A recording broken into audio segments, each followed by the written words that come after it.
So like I'm literally just in my kitchen and I really want to know how people manage to just stay strong every day for their kids. Like, I am struggling. I am mentally struggling. Just being a single mom and having to do everything on my own. Like, it's draining. It's so emotionally draining, and I try to find the strength every day, but I just don't have it anymore in me. So yeah, let me know how you guys manage to keep it together every day, because I have no support. No support. Everybody that told me, oh, they're gonna be there for me and my kid, this and that. When it's the time for y'all to show up, y'all leave. And that's what got me fucked up, because why? Like, I'm genuinely not that type of person to people, but I just can never catch a break, and I'm over it. Eboni K. Williams is now 40 years old, and next week she's about to give birth to her first child at 40.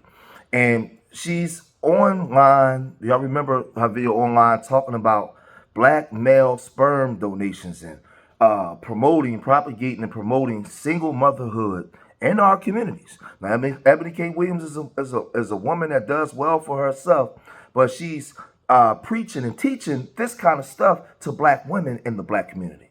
Black women are availing ourselves to all of the options that our hard work and circumstances currently afford us.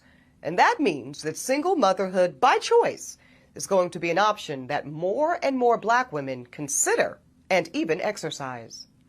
So anybody that's in their feelings about that can go ahead and start to process right now. Because black women that have the privilege to embark upon this expensive and oftentimes lengthy process will increasingly decide to forego marriages and partnerships that do not serve us and that are not in our best interests. And now that bypassing those insufficient relationships does not have to come at the expense of motherhood, well, frankly, it's a whole new world. A world in which black women are no longer subject to the desperation of being chose, because now we get to do the choosing. And as we choose, we do have to contend with the reality of a dismally small supply of black sperm. Because most black women on this journey, we want to create children that look like us and that look like our families, and that means we want black sperm. So now this woman who was promoting black mothers black mothers being single in the community, she's now selling her one-bedroom apartment that she had in Harlem, New York. She bought for like $800,000. Now she's selling it for $900,000. But she says she needed more space because she's about to have this baby, and she's planning to go live after she delivers the baby. But this is the issue that I have. We have this black woman's rock and the black womanhood and black women taking up for this and taking up for that. But the sad part is a lot of these women are agents in the community. Because I told you guys, I'm not pro-black woman. I'm not pro-black man. I'm pro-black family. I get on both sides. In this video right now, I'm talking about the sisterhood. Because we see in our black communities, most of these women are single mothers, raising children alone.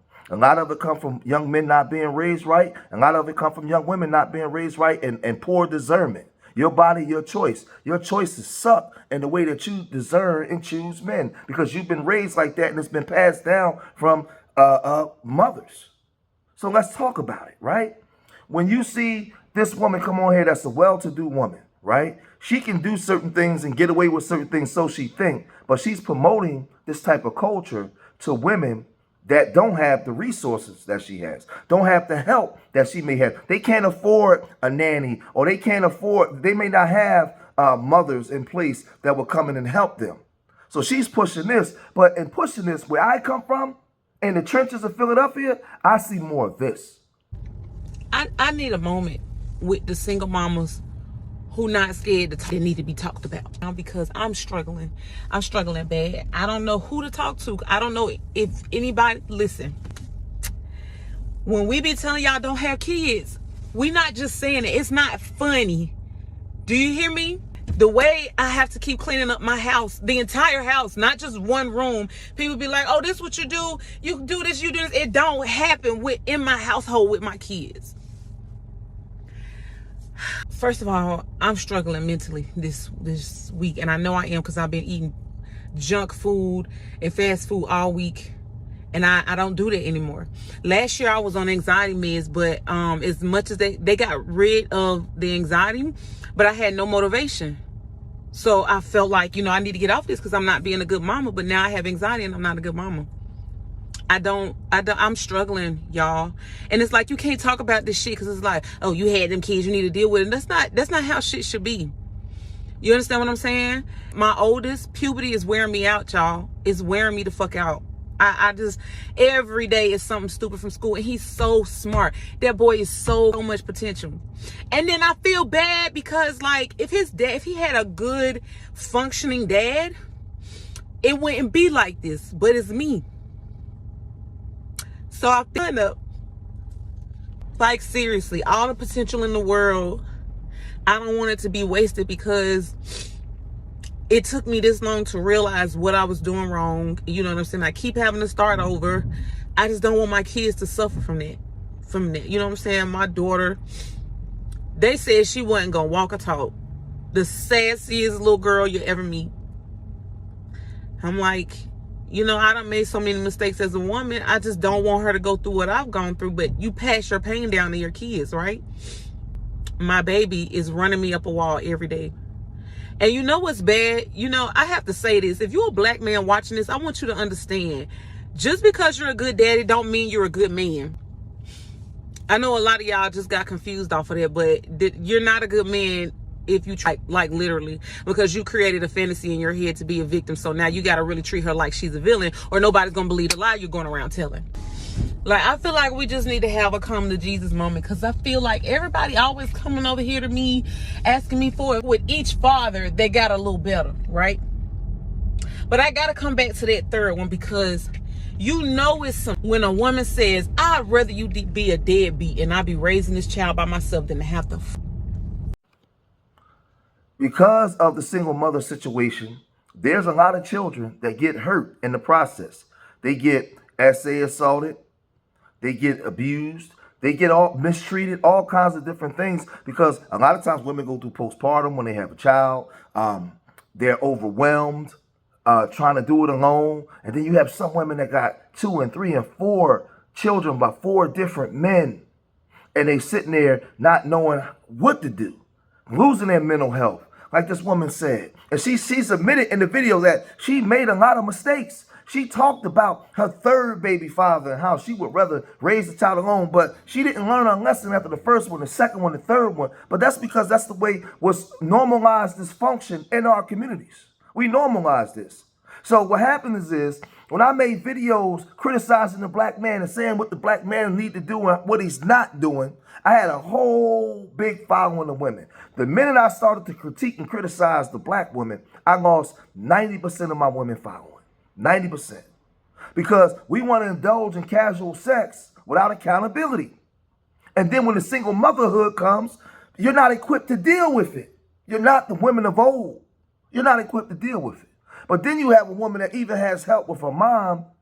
She can afford to have a nanny on certain days when she has to work, and she's still overwhelmed. It's still hard. There's not a man in sight. Let's look at this part.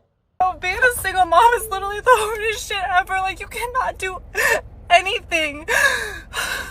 I literally got like one side of my weights racked at the gym because I tried to work out, and they're calling me over the intercom to come get him literally after 5 minutes because he don't want to be with anybody but me, because I'm the only person with him. But you literally just can't do anything. I'm literally so exhausted from work like 90% of the time, so I don't ever get to do like a good like real workout. And I got up trying to do a workout this evening, and he don't even want to go to the kids club. This is like the 3rd time I've tried to take him. He does not like to be with strangers, so it just makes it hard because I can't do anything. The only time I have help is when I'm working, but I can't ever do anything for myself. And the other parent just gets to do whatever they want. Literally whatever. You can go hang out with your friends. You can work out, you can complain about how tired you are, but really, like, look at my life. Like, look what I have to do every single day. I hate even complaining about this because my mom helps me a lot. And I have a nanny for my son twice a week, but that's while I'm working. I'm working 24/7. As an entrepreneur, my brain is in work mode 24/7. And I only have physical help while I'm working. And so it just makes it difficult whenever I need to do things for myself. Like, my nails are down to the nubs. My toes are a whole different story. Because it's like, when do I have the time? Where's the time to go and do that? Like, I don't have anybody to keep him for me to go sit and get my nails done for an hour. I join a gym with childcare, and he doesn't want to go to the childcare because he doesn't like strangers.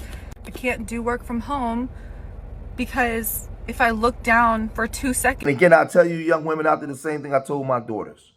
If it's your body, your choice, then you have to be stern and have to be very cerebral and intelligent in your choices. You have to take your time. It's a slow walk. If that man ain't willing to sacrifice, if he ain't willing to put some things down to lift you up, to sacrifice, then he ain't worth it. But you're giving everything to the man without him earning anything. Then you expect loyalty. You expect sacrifice and commitment. But you done gave him everything. Because you've been trained to believe that a man's masculinity is with the head below the belly button and not one above the neck. He doesn't have to produce anything for you. He can just get it all from the door. That's normalized dysfunction in our culture. And then you see these women on here, the aftermath of it. But when a father, a husband, speaks, we get ridiculed by the women. Because a lot of y'all out there don't like the truth. Y'all don't like a mirror being held up in your face. But you need to, because you're going to help other young women to not make the same mistakes and decisions that you made coming behind you. Everything ain't always the man's fault. Yes, he's at fault for the other part of it, but you also at fault for the decisions that you make. You decided to become a single mom. So now you have Eboni K. Williams on here, and she's promoting this, knowing the carnage and the destruction that's permeating through the black community with single motherhood. She knows this. So how can she not be an agent of confusion within the ranks of our people? How can she not be? She's a person that comes from means. How many black women that single mothers can say that they own an $800,000 apartment or home, selling it for $900,000? What's her income, her median income? What's her yearly income? As opposed to the average single mother here in the city of Philadelphia. And these are the questions, these are the questions that people need to ask her. Why are you promoting this? It's so bad that we don't want to promote being together. We don't want to promote walking together. We don't want to promote sacrificing together. We don't want to promote going through the trenches together. No. We rather promote being single mothers because we don't want correction. We don't want to correct ourselves. No. We don't want to promote understanding, patience. We don't want to promote none of that. We rather promote being a single mother. Who gonna check me, boo? That's what you want to promote. I've been married for 22 years. And marriage, like I tell you all the time, it's not something promised to you like life or death. It's something you got to fight for every single day, especially in a climate that's anti-marriage. I understood because I was raised by a man that taught me sacrifice, commitment, honor. And sometimes as a man and as a father and as a husband, it's a thankless job. I get it. And as a woman, you have a duty and an honor to protect your mental health and to make the great decisions. Because the decisions that you make, you're already protecting the child before the child even comes through the womb. But a lot of times you're not raised up and equipped to even make those proper decisions. But then you got Eboni K. Williams out here propagating and promoting single motherhood in a community that's already fractured, that normalize casual sex. If that ain't an agent of destruction, then I don't know what it is. I'm going to cut this video short here. Leave your comments in the comment section. Subscribe to Street Media TV, man. Remember, I love y'all. Till the next time. Peace.